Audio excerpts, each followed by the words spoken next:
Hello and welcome to a brief tutorial on how to upload and edit and modify the settings of lists within Klaviyo, presented by Zach from Sandhill Digital. So without further ado, let's hop into Klaviyo. As you'll see, I'm already in the system and I'm going to navigate to Audience, have it drop down and click Lists and Segments.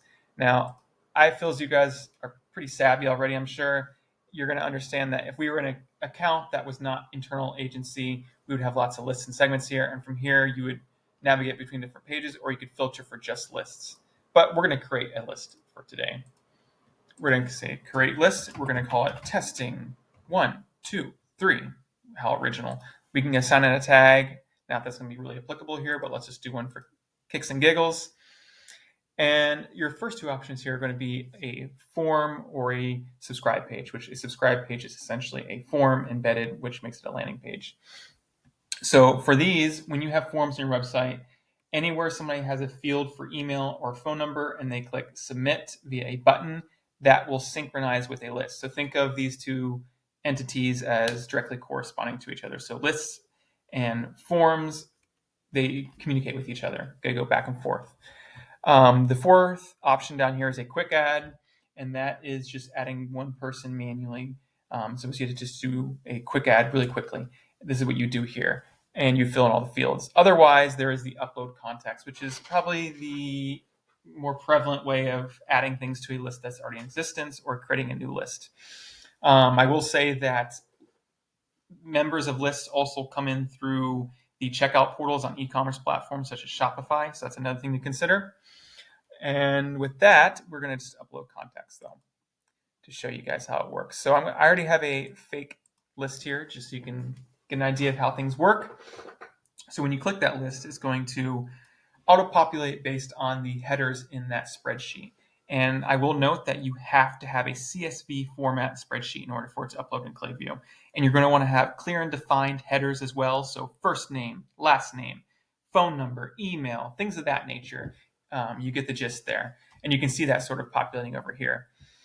And what will happen is, in some occasions, suppose there's more integrations and there are more profile identifiers, there may be fields that Klaviyo does not understand how to map over because the headers were not clearly defined, or it's a identifier that they're just not used to. In that case, you would either select from the list here, and mind you, this list can get larger the more integrations you have and the more robust your account, or you can create a new field, which I've done before as well.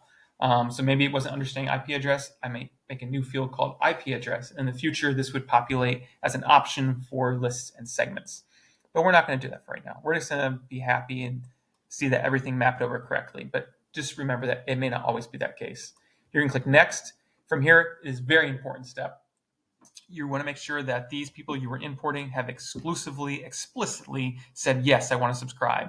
A lot of times people upload lists from other entities, maybe lists they purchase, which is a big no-no, but they may get them from sweepstakes. So these people are sort of flaky, perhaps, and they didn't really go through the proper methods of subscribing and explicitly giving consent.